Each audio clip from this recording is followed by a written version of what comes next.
Welcome. On the first Earth Day, 45 years ago today, the notion of recycling trash or using the sun for power or driving an electric car were considered fringe ideas from people often cast as tree huggers, overly concerned with a little smog.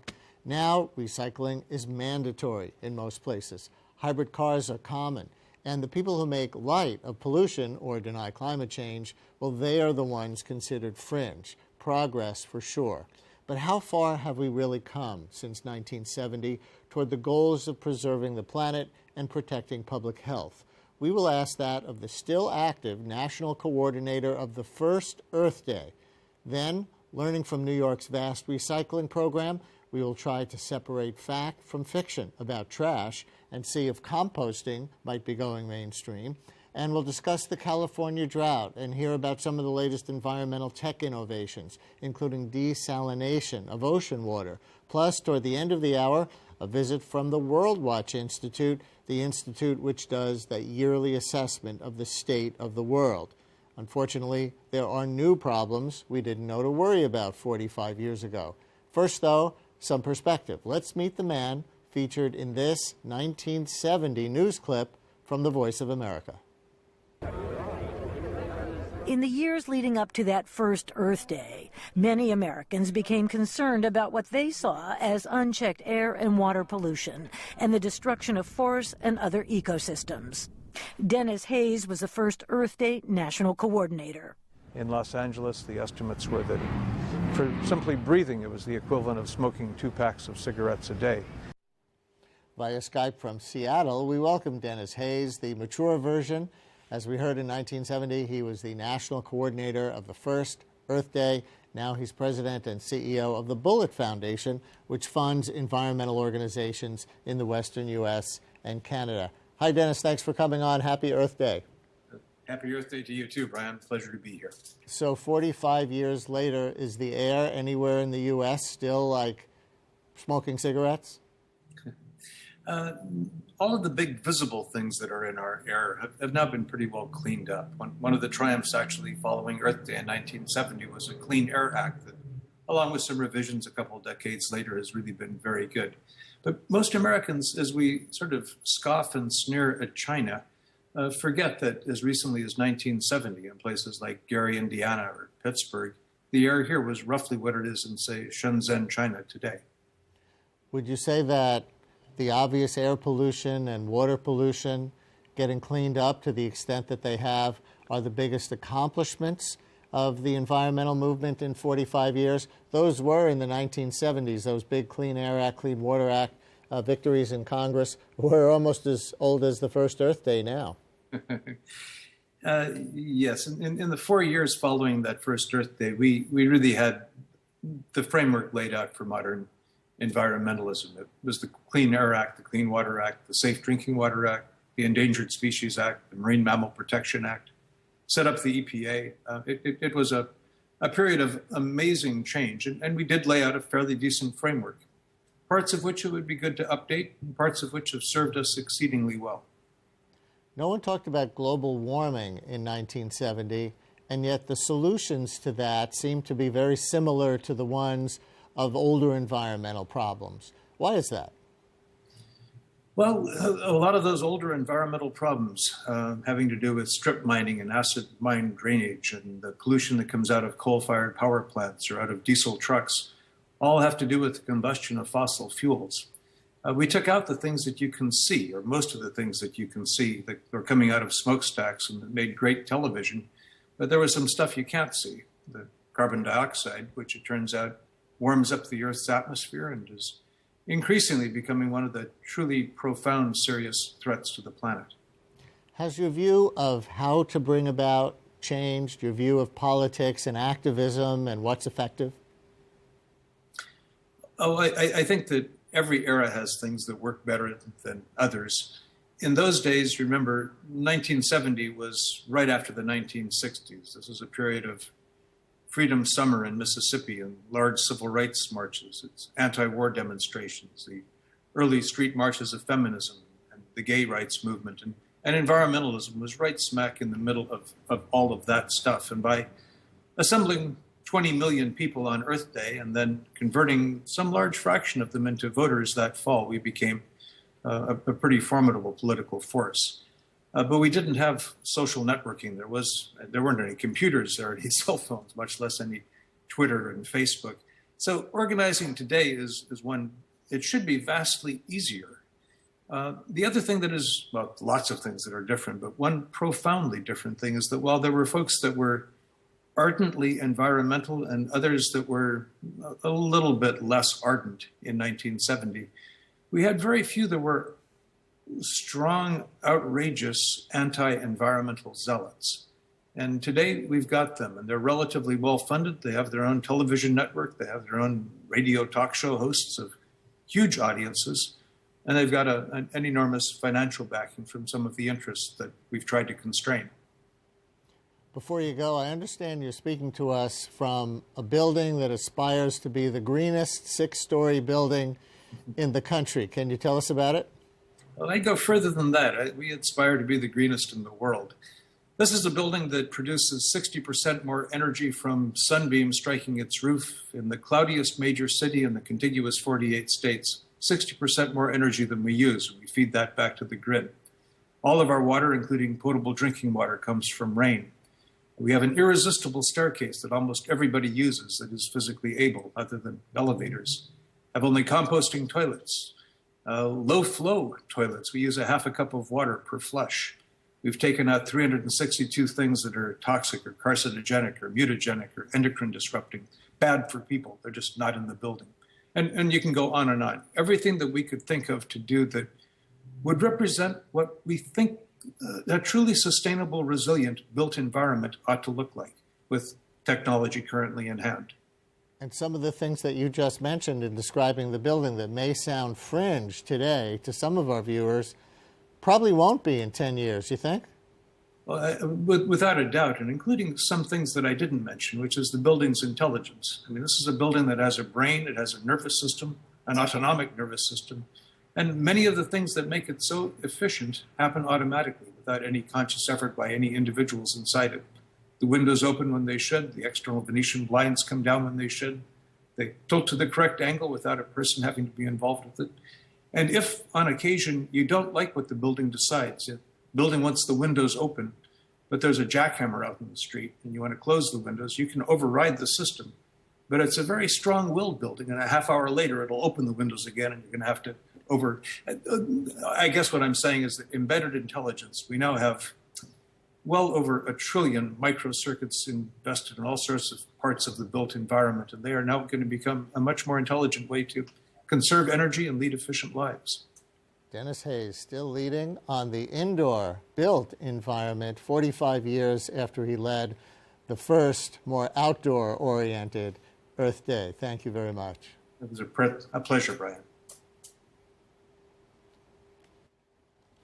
It's our Earth Day special, Beyond Fringe. This international symbol for recycling dates back to the first Earth Day in 1970, but public policy around recycling evolved slowly. It wasn't until 1989 that New York City rolled out a mandatory recycling program, and the politics of getting there were not easy. But these days, putting plastics, paper, and metals separately to the curb are a fact of life. And now it's not just about the blue and green containers. In some parts of New York, brown bins are appearing. If we can recycle paper and plastic, why not food scraps too? Composting is catching on. Maybe the era of the landfill will one day really be over. Here to fill us in on the state of recycling and composting are Eric Goldstein, Senior Attorney for the Urban Program at the Natural Resources Defense Council, and Christine Datz-Romero, Executive Director of the Lower East Side Ecology Center. Thanks, both of you, for joining us. Eric, I know you've been at this since the 1980s. Let's do some history. Sure. 1989, the first mandatory recycling program in New York City. How hard was it to get there? Well, it was almost a decade-long struggle. In the early 80s, the Koch administration proposed 5 to 8 garbage-burning incinerators, 1 in each borough at least. There was widespread community opposition to that. The Hasidic and Hispanic community got together, and NYPIRG and other groups were fighting that. Barry Commoner and some of the environmental groups, we all got together and we formed a coalition called Recycle First. Ruth Messenger and some others, she was in the city council at the time, led a campaign for this statute. It got some added momentum with the Mobro garbage barge, which left Long Island and couldn't find a place to dump 3,000 tons of trash. It went to Mexico, Belize, 5 states, had to come back to New York City to be burned in the Brooklyn incinerator. It highlighted the garbage problem that we were facing in America, and it led ultimately to the passage by the City Council in 1989 of the recycling law that jump-started the recycling program and promised every neighborhood in the city with curbside collections. And that was enough to stave off the trash burning incinerator in each borough that Mayor Koch thought was necessary, and I'm sure he wouldn't have proposed it if he thought there was a cleaner alternative. Well, what many of us in the environmental community had argued is that the things that were going to go into the incinerator had a better productive use of being returned into the stream of commerce. So whether it's plastic, metals, glass, aluminum, they could be turned into new products. You would be saving resources and ultimately saving money as well. And you're on the cutting edge of the things that we're now talking about recycling in addition to the traditional things, both composting of food scraps and other organic material and e-waste. Mm-hmm. Where does the composting stand? Well, composting, we are really excited about it. We started as a very small organization in 1990, really encouraging people to bring us food scraps because we had a city-owned lot that we wanted to really turn into something green. And I think composting has really allowed us to make this connection with sustainability issues like urban farming, urban gardening. And so it's that missing link, green infrastructure, all these things that people really want to see happening here in the city. Composting fits in as this missing link that we actually can take waste and sort of watch it in front of our eyes, this magic, this natural process of turning really your apple core and your coffee ground back into soil that then can nourish your next crop. So composting has really taken off. We have very strong community-based composting groups in all boroughs now. As I said, we started in 1990 on a small lot in the Lower East Side, and Queens, Brooklyn, even Governor's Island has a very wonderful composting operation. And so lots of people are exposed to this idea and can learn from these groups. And also the city is really taking steps now, rolling out organics compost collection or organics collection in the outer boroughs. And just this spring, there is more neighborhoods that will get this service. And so it's very exciting to see that composting, because it's such a large pie, slice of our waste pie, so to speak, over 30%, that the city is really tackling this, because in the end, if we really ever want to go get to zero waste, we need to address organics in our waste stream, and we can do that through composting. It's counterintuitive probably to a lot of people living in apartment buildings that they could compost because they don't have gardens for the most part themselves.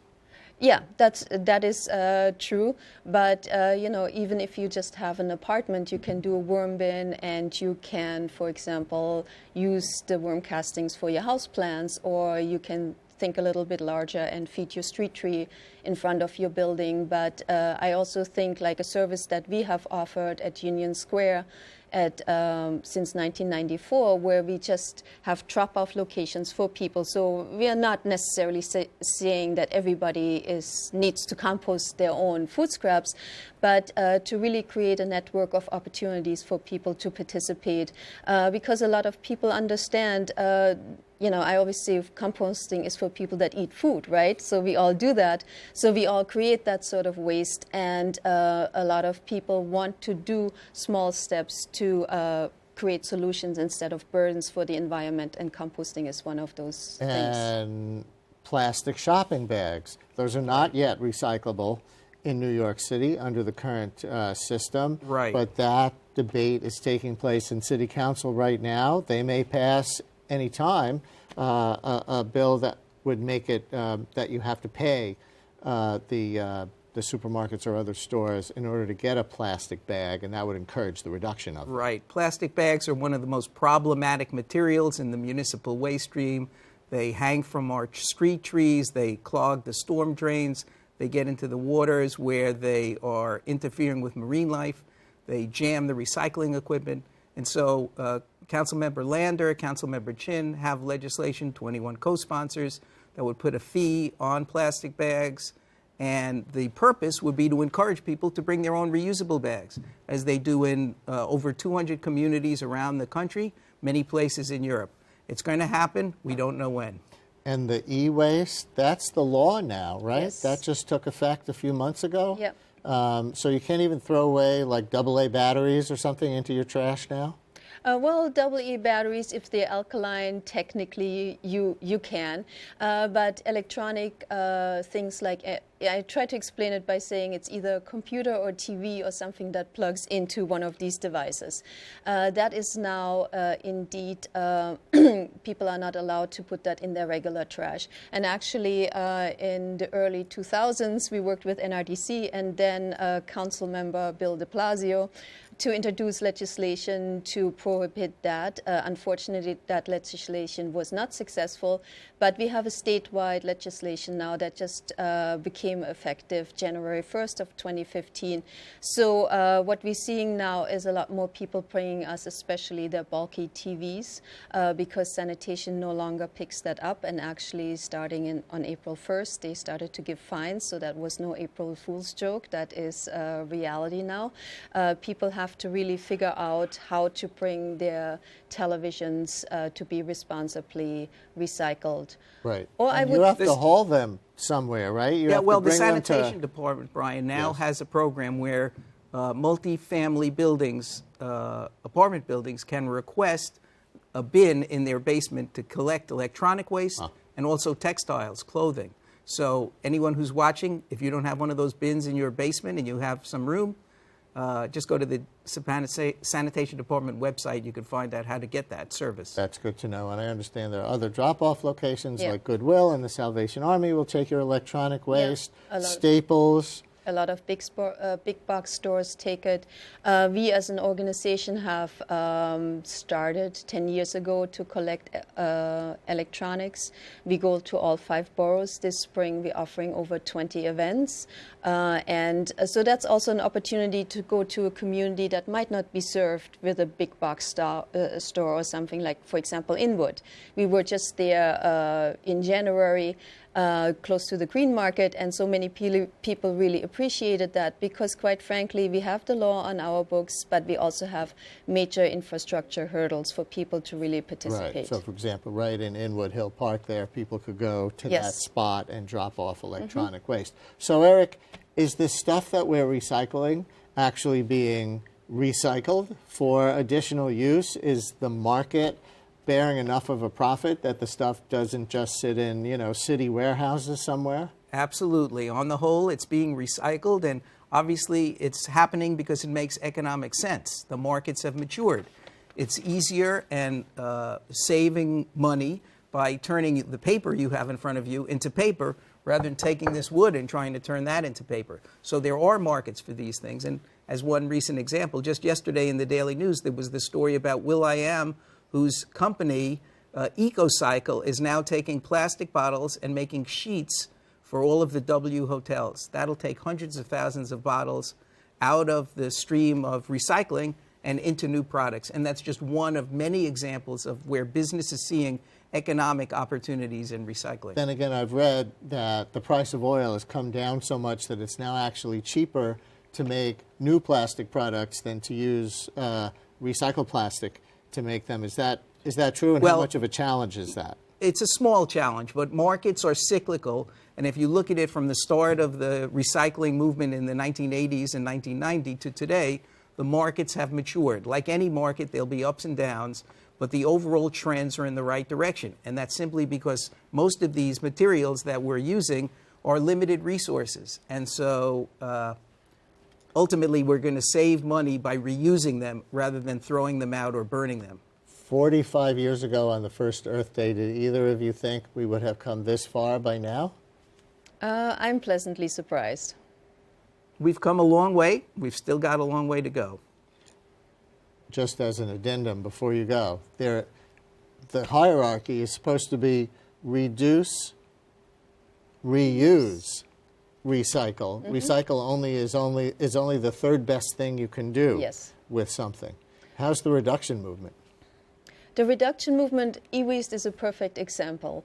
A lot of times as consumers, we get sort of seduced by the sleekest and newest gadget, but do we really need it? And I think we're really trying to tell people, don't go out and buy that newest device, cell phone, what have you. If your old one still works, use it as long as you can. Also, when people drop off with us, once you really truly don't want to use a device anymore, get it to us as soon as possible, because there might be somebody who still wants maybe your old iPod or what have you, because it's just something they are used to, or it could be reused for senior citizens that might want to listen to music and so on and so forth. So old technology can also be reused, and we actually have a program in our warehouse in the Gowanus area where we exactly do that, and recycling is really the last resort. And maybe that is the project for the next 45 years.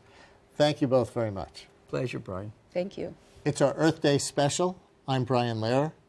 The blistering 3-year California drought continues, and mandatory water rationing is enforced for the first time in that state. Last week, I asked water expert Dr. Paul Gleick, president and co-founder of the Pacific Institute, if the problem isn't fundamental rather than a lack of rain and snow. Isn't it a permanent mismatch of a growing Sunbelt population living in desert country, which includes places like Phoenix and Los Angeles? That's a great question. And the reality, of course, is that the Southwest has been growing extremely quickly, much faster than the rest of the U.S. California's population has been growing much faster than the rest of the U.S. because people in cold climates like to move to warm climates. And we've never done our planning on the basis of whether or not the resources locally are readily available, whether there's enough water. The assumption has always been people will move someplace and we'll figure out how to provide the water and the energy and the housing that those people need. And now, as the climate's changing, as populations are growing more and more rapidly, we're beginning to have that conversation about whether that kind of failure to integrate planning with our resource availability is really the right way to go. I think we may begin to see people move out of these regions back to the Midwest and the Northeast as pressures over water, as temperatures rise, as climate changes in general continue. Are there technological fixes to this if drier weather continues longer term in California? More diversion of the Colorado River, desalinization of the Pacific Ocean, anything like that? Sure. I think that's always been a challenge. We've always tried to figure out how to provide the water that we need for the populations, and that's included building dams on all of our major rivers and drilling groundwater well and pumping groundwater and thinking about diversions from farther and farther away. And we've built a vast infrastructure in the western United States to provide the water in the populated areas by moving water from one place to another or storing it in wet periods so we can use it in dry periods. But the reality is we're running into peak limits in the western U.S. We're not going to build many more reservoirs because they're economically and politically and environmentally very expensive. We're going to have to look to things like smarter water use efficiency and demand management and reusing our wastewater and capturing more stormwater and potentially desalination. In California, we live on the Pacific Ocean, of course. The Pacific Ocean is a huge resource, but desalination is still extraordinarily expensive. And so I think we'll see more of that in the future, but there are other things we could do first. This is our Earth Day show, and I gather you were in high school for the first Earth Day in 1970? I was, that's right. Do you remember it? I do. I remember it vividly. In fact, I was in New York. I'm a New Yorker born and bred, and I remember thinking about the air quality issues and the water quality issues of the day. I do remember that. Dr. Paul Gleick of California's Pacific Institute, who did remind us that 80% of that California water goes to agriculture, not to homes. We spoke last week. What about desalination as a solution for the water crisis in California and elsewhere? And what's the state of other environmental technologies? According to our next guest, some small and simple innovations are adding up to big results and a chance for a greener future. Joining us via Skype from Washington, D.C. is reporter for the Daily Climate, Marianne Lavelle, who spent 4 years leading National Geographic's online energy coverage. Hello from New York. Hello, good to be here. So to start out, we just heard Paul Gleick talk about desalination. When we talk about trying to take the salt out of ocean water, it seems so costly, so technologically clunky that it's talked about much more than it's done. But are we making progress toward that? Yeah, the big cost has been energy. It takes a lot of energy to get salt out of water, and people have tried to do it for really centuries.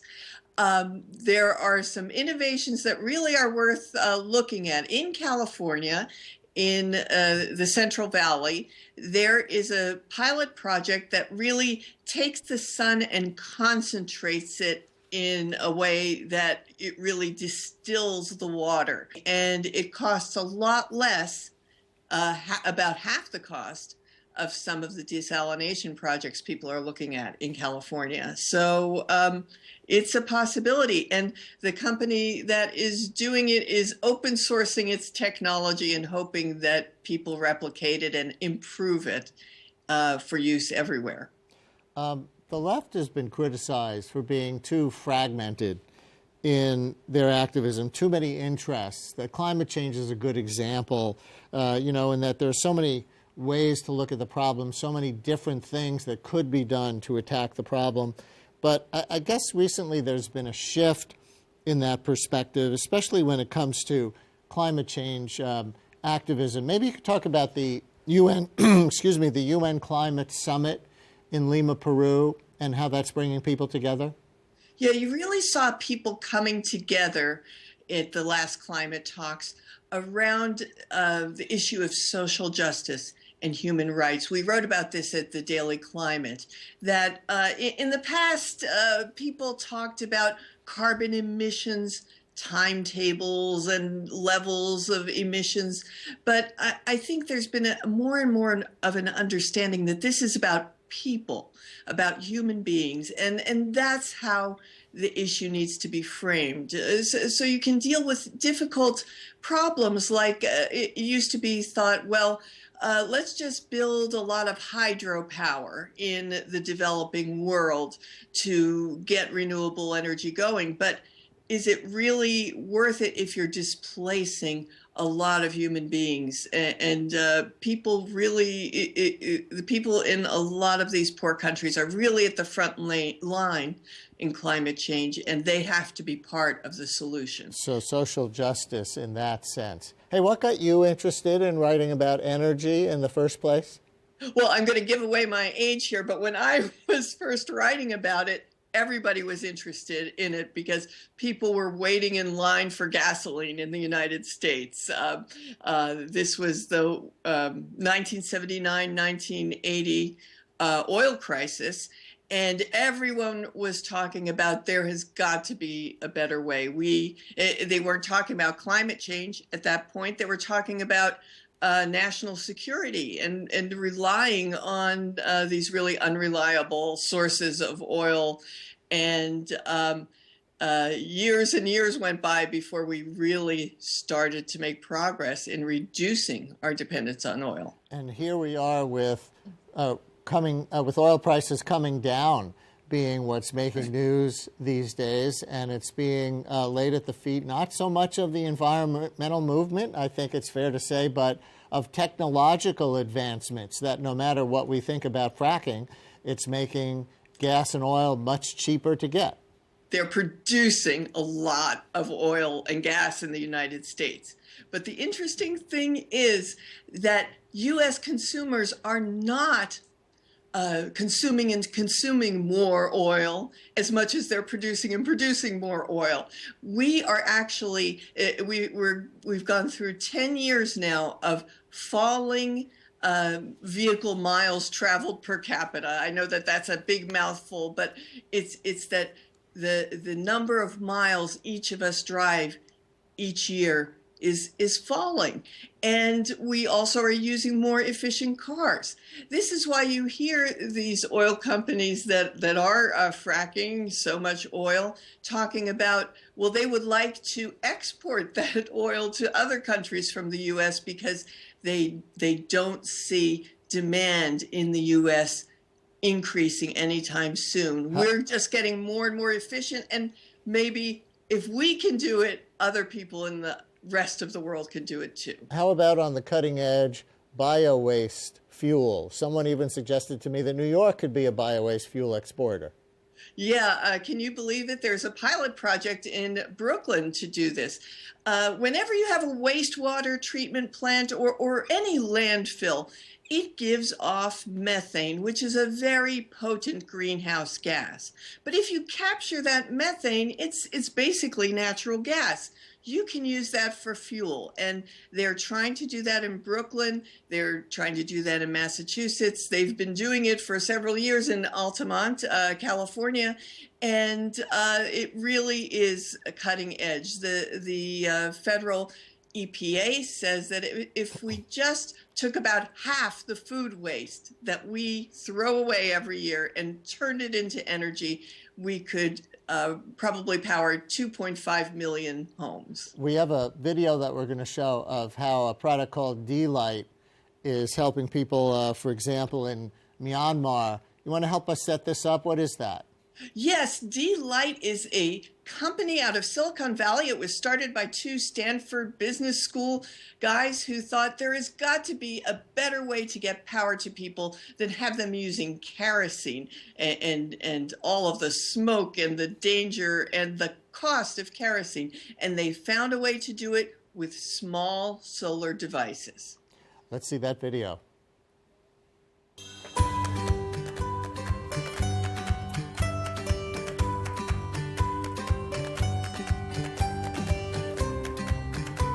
Summertime, so you know, I think maybe you see jam cow. Me Gleick come out. Kali you can start in the same mileage.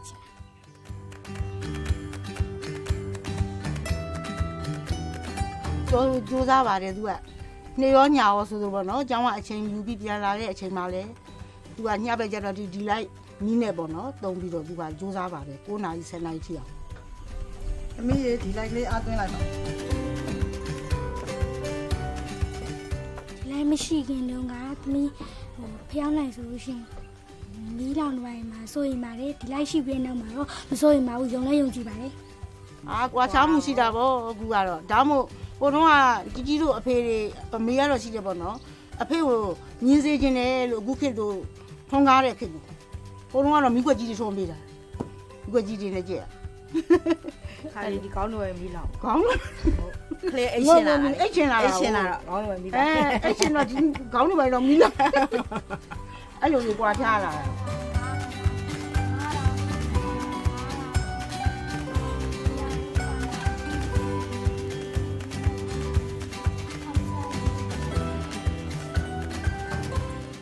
All right, that's very high tech and very low tech at the same time. Sort of. So is electricity really the key to our energy consumption future? Absolutely. With electricity, you have light, you have really it's the first step on the ladder to really attacking poverty in those areas where people are just depending on dirty fuel, and really it makes it difficult for them to do anything but be gathering wood, and really I think you're going to see real change. In the past, it was thought that you couldn't get energy to those places without fossil fuel, but Gleick is just one of the companies showing it can be done. So getting electricity to more people in the world helps improve their lifestyle, but almost counterintuitively, it could be done without making more of an environmental footprint on the earth, or at least not very much. Right. I mean, some people have said, Well, that's really where energy use is growing in Africa and Southeast Asia. And the only way we're going to be able to get energy there is through big coal power plants or big nuclear plants. But what you're seeing is that these devices are, they're very scaled down. They use really bright LED lights, and they're able to charge cell phones, and they're able to charge other devices. Down the pike, there are these very low wattage televisions, refrigerators, all sorts of electric devices coming out that can be used with small solar panels. And I think that you may see that that's how energy develops in those parts of the world. Marianne Lavelle, thank you so much. So glad to be here. I'm Brian Lehrer. It's our Earth Day special, Beyond Fringe. Reusing old material is an old concept, but making new products with as little impact as possible on the Earth, that's as modern as it gets. The healthier a building or car or cheese plate is for the environment, the more cutting edge and valued it is in today's eco-conscious world. One blog is helping green design to move beyond the fringe of society by leading the conversation. Launched in 2004, Inhabitat.com tracks the latest in green design, and the site's founder, Jill Fehrenbacher, joins us. Welcome. Thank you so much for having me. So you're looking at urban things, you're looking at architecture, you're looking at other things around the city, right? Yeah, I take a very expansive view of design from urban design all the way to the smallest product, to the clothes we wear. So we're looking at literally everything that has been designed by human hands. And you've got some cool images on your site, so I want to put some of them up. And let's start right away with this, which is an example of vertical farming, right? That is that's going to be the world's largest vertical farm, and it's coming to Newark this year. Newark? Yeah, I'm really excited about it, actually. The whole concept of vertical farming, I think, has so much to offer us. I mean, there's really an issue of trying to grow food more locally, trying to figure out how to get food more sustainably to the people who need it. So what are we actually looking at here? This is a multi-story building where each story has a row of crops? Yeah, exactly. They're growing all the food indoors, and it's much more efficient than growing food outdoors. For one obvious reason, which is you're stacking food, but they can also really precisely control water, fertilizer, lighting, and help the food grow faster. On what scale might this be possible in the world? I think that there's a lot of potential for this. I mean, there's you don't have lots of arable land that goes on and on and on for miles that you can find everywhere, but you can certainly find spaces for high rises. So especially in cities. So I think there's so much potential. Fascinating. All right, we'll have to do a taste test food soon. Indoor food versus outdoor of the same fruit or vegetable. Well, people have seen the name Tesla before. What are you showing us here? Well, Tesla has been talking about the big announcement that they're making on April 30th. And we think, and I think some other people probably think this as well, that they're going to be announcing their home battery, which will allow you to store your energy and almost be off-grid, or at least certainly power things in your home in an off-grid way, which could really revolutionize our lives. So this won't be about cars? This is a different kind of product? This is their first non-car product. Battery, well, where would the power for the battery come from? You have to plug it in? Yeah, there's different ways that you could power this. I think that, I think that the technology here is really all about the battery and the storage, and you could power it through the car. You could probably power it through solar and get it from the grid as well. Okay, that's going to be exciting to see what they actually unveil. Here's another one. We actually just reported on this in the last couple of days. This is a growing shoe. It's a growing people shoe. People can't tell. Maybe it starts small, there we go, and it's getting bigger, and it's getting bigger, and it starts over. This animated GIF is it's a really old school looking GIF, but I love the story of this. The designer had this idea because he came across a little girl whose feet were kind of popping out of her shoes because her shoes were way too small. And he came up with this idea to design shoes that actually grow with your child. And I have 2 little boys, and this makes perfect sense. And I think really in the developing countries, this is kind of like a lifesaver for children who need to have shoes and run out of them frequently. Yeah, you know who's going to love this more than environmentalists? You know, as a parent. Every parent in the world, so they don't have to buy shoes every 6 months. It's already sold out, I think, through like the next year, this product. All right, next slide. Biomimicry is the word I have attached to this one. What is that? Okay, so I don't know if this slide is the best example of biomimicry, but this is an interesting one because it was inspired by beehives and how bees design their own buildings. Biomimicry in general is the concept of looking to how Mother Nature has been designing life for the last 3.8 billion years. And, noting that there's a lot of great designs out there and we should be learning from that rather than trying to reinvent the wheel. So humans mimicking what actually takes place in the natural world. So what could New York City do, for example, with this kind of biomimicry? What could New York City do? Well, I think, the thing that I think a lot about in terms of New York City is resiliency, something that we really need to do here. And I think anyone who was here during Hurricane Sandy has been thinking about this. That's the big word since Sandy, is resiliency. But what does it mean in this case? Well, I think it's thinking about the future and what is likely to happen and designing our city to deal with that.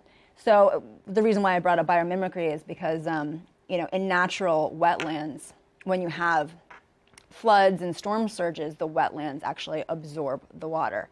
And when you have concrete cities that just kind of end right at the water and the water comes up, there's nothing to absorb it. So there's now a big proposal to design sort of a big, almost like a wetland-like U-shaped thing around Lower Manhattan to absorb that water when it comes in. And so that's kind of a good example of, I don't know if you'd call that biomimicry, but it's learning from nature.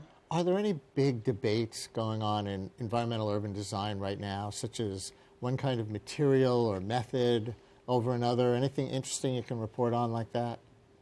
I don't know. I feel like there's so many debates. Is there anything like specific? No, just wondering, just fishing, really. Or maybe it's a period of throwing everything against the wall and see what works. Yeah, I think that's the best approach. I mean, you could talk about sort of like high tech versus low tech. Maybe that's one possible debate I could look to, maybe in architecture. So for example, there's so many high tech things you can do, like photovoltaics and different mechanical systems to heat and cool your house. And then there is also age-old ways of just situating your house to passively absorb the heat from the sun or naturally ventilate the house. And that's kind of a little bit of a debate. I don't know if it's really a war, but... Yeah, I guess in a way, small differences can make a big difference in a big city if you have so many millions of people doing the same small things. Yeah. Did the recession inadvertently enhance the sustainability movement just because people didn't have the money to spend on so much consumer stuff? Yeah, I think the recession both hindered and helped in some ways. I mean, I think there's kind of two different trains of thought that have, or two things that happened during the recession. One thing is that people really didn't want to spend the extra cash on sustainable products that are often more expensive. So there's that downside. But I think the positive is that I think people have really reevaluated what they need to buy, and consumption is probably decreased quite a lot, which is ultimately the most green thing. Right, I know. Is there do you believe in that, what they call now green consumerism can actually be a real thing? Buying green products? Or is that just kind of an excuse to make us feel good about continuing to shop? No, I think it's a real thing. I think there's definitely that danger of greenwashing and encouraging people to buy things that they don't need. Is a word that means like whitewashing, like it's fake. You're greenwashing the image of something. Right. Like using green as a marketing thing to get people to buy products they don't need would be a good example of greenwashing, and that definitely happens. At the same time, there are products that people just need to consume, and so it's important to think about how to be smarter about those products so that they impact our lives for the good. Inhabitat. Thank you. .com. Thank you very much.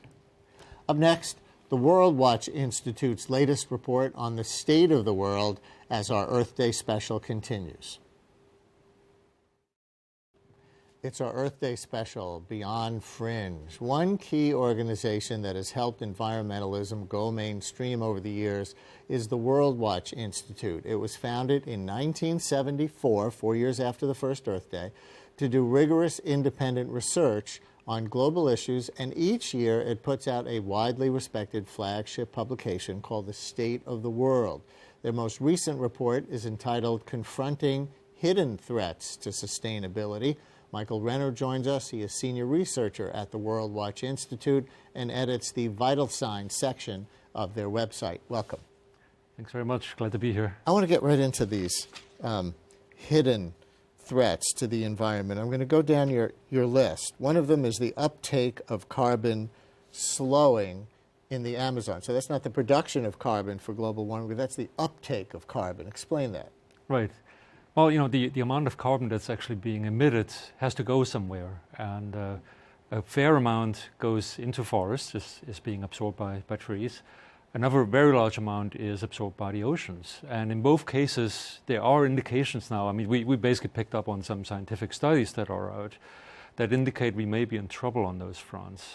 There is a 30-year study of the Amazon which suggests that the uptake of carbon by trees in that area, in Brazil basically, may have been cut in half since the 1990s. How? In half. Why? Well, they may just really have gotten to the level of capacity they can take, right? And so they just can't... saturated with carbon dioxide. In effect, yes. Even though trees, in effect, the opposite of us, breathe in carbon dioxide and breathe out oxygen. Right, and so the question is, you know, can we continue to expect that kind of functionality that we have relied on? If not, well, we may be in deeper trouble than we thought. All right, one hidden threat to the environment from the State of the World report. Another one, ocean heating and acidity. Ocean heating, the oceans are getting warmer and they're getting more acidic. Why do we care? Well, I mean, the acidity will affect the whole, you know, chain in the ocean. I mean, ultimately, we depend on the oceans for fish, for one thing. And if there is far less fish to catch, which we have already reached many limits of regional fisheries, there will just be less fish to catch. I mean, we have switched more and more to aquaculture, to fish farming. Fish farming in its own right has its problems, right? Because it is in a very confined place. It's often, you know, there are crowded conditions for the fish, so there is disease that may develop. And so there are all kinds of issues with sort of an artificial kind of pollution that we're generating. And ocean heating, is it a matter of space? You heat water and it expands?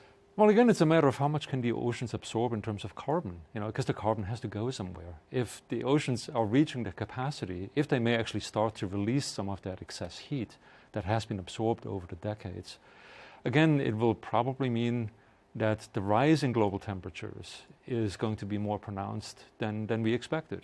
Another hidden threat that you list is permafrost, carbon dioxide, methane, vicious cycle.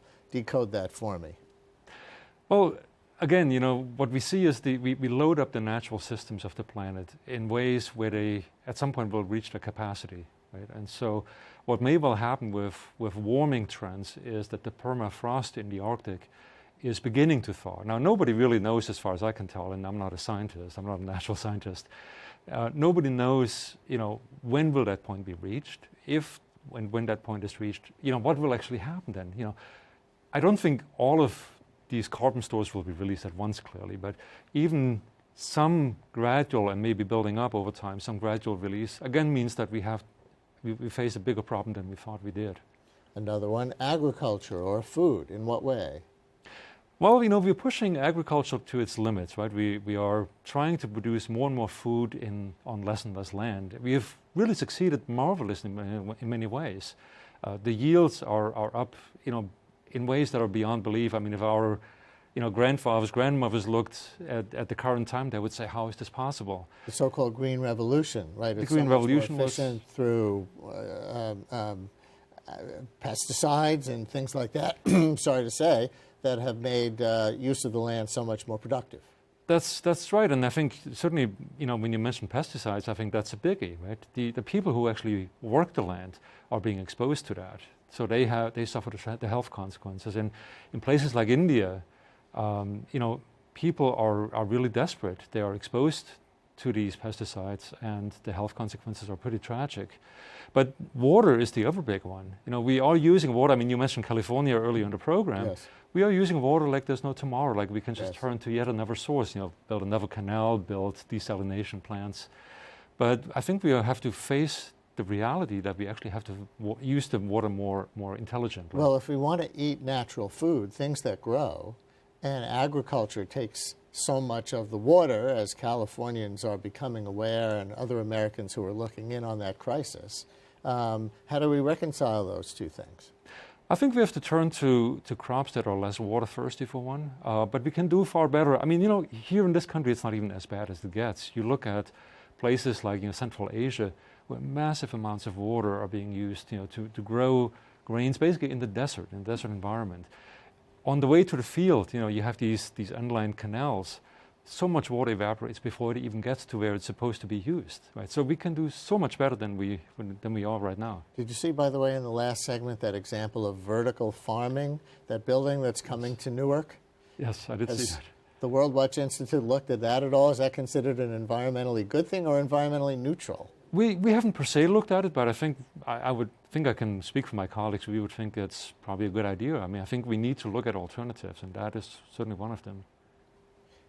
Animals, diseases, another of your hidden threats, coming from where? Basically, I have to say I know relatively little myself about this, but let me sort of try to summarize this for you. Basically, the problem is that, you know, the way we are cutting our way into ecosystems, we are getting more and more in touch with species of animals that, you know, we probably shouldn't be. And so we expose ourselves and we expose the animals. It's a two-way problem. To dangers that we just aren't really made for. So we suffer diseases that we aren't resistant to. So there are problems like, you know, cutting into forested areas, you know, deforestation, the intensive way in which livestock operations are being run, crowded conditions, which means that we have to feed the animals, like the cows, a lot more in the way of antibiotics than is probably safe in the long run. And it reduces the effectiveness of the antibiotics in human use.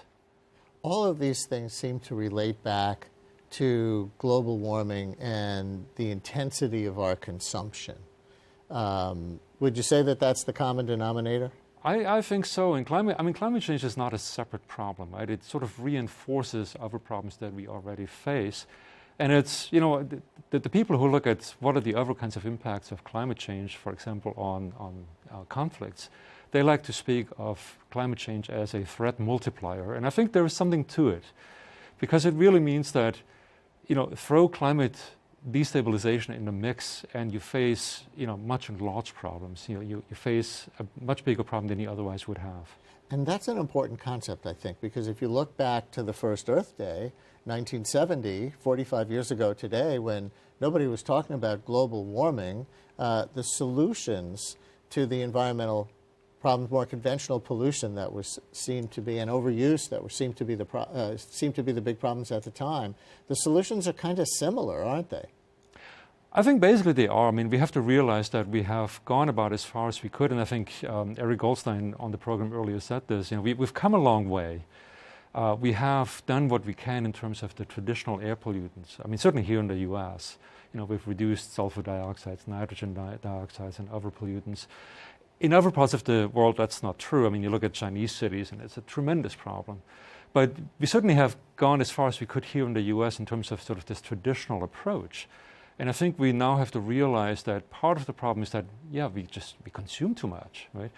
Which often doesn't mean that people are better off, that they are happier. You look at studies that indicate that, you know, you reach a certain level of consumption of material well-being, and then that's fine. And past that point, you really don't get much more benefit out of it. How big a gap do you think there is between scientific understanding and political change at this point? I would say, particularly with regard to climate change, there seems to be a very big gap, right? I mean, scientists have been warning us for a long time, and they're now really quite certain that climate change is indeed real. Let me actually, when you look back to a 1979 conference that the World Meteorological Organization hosted, back then in 1979, they said, and let me just read this because I want to get it right. It appears plausible that an increased amount of carbon dioxide in the atmosphere can contribute to a gradual warming of the lower atmosphere. It is possible that some effects on a regional and global scale may become significant before the middle of the next century, before the middle of this century, of course, now for us. So when you think, I mean, this is 1979, right? This is more than 30 years. Basically, they already told us back then what we should be looking at. You know, you look at a scientist like Jim Hansen, who headed the Goddard Institute here in New York, who told the Senate in 1988, you know, it's time to stop waffling so much and say climate change is here, climate change is real. And yet, when we look at the international negotiations, every year, I mean, what I'm going to say sounds very negative, sounds very critical. So let me acknowledge that the people who go to these conferences every year, to the so-called COPs, work very hard. They're incredibly dedicated individuals. I know quite a number of them. So no criticism of them as such, but when you see it, what comes out of these negotiations is so little, and every year they basically come away saying, you know, we tried very hard, we didn't quite succeed, let's try again next year. Is the biggest obstacle corporate money in politics? Getting representatives to those conferences that make them throw up roadblocks? Or in our last 20 seconds, if you would, is it something else? I tend to think more and more it is the corporate resistance to more consequential change. I think we need to really think very hard, you know, how does our democracy work? Who actually gets a voice? Who gets to decide ultimately? Thank you very much for joining us. Thanks so much for having me. And that is our Earth Day special. If you missed any portion, you'll find us at CUNY.tv. Now, we're here every week at this hour with a new program. Next time, the birds of Central Park, still plentiful, but in evaluating climate change, they are the canaries in the coal mine. And do tune into my radio program weekday mornings, 10 a.m. to noon on WNYC 93.9 FM and AM 820. Tomorrow, a different sign of spring, former baseball pitcher and Yankees announcer Jim Cott. I'm Brian Lehrer. Happy Earth Day, and thanks for watching.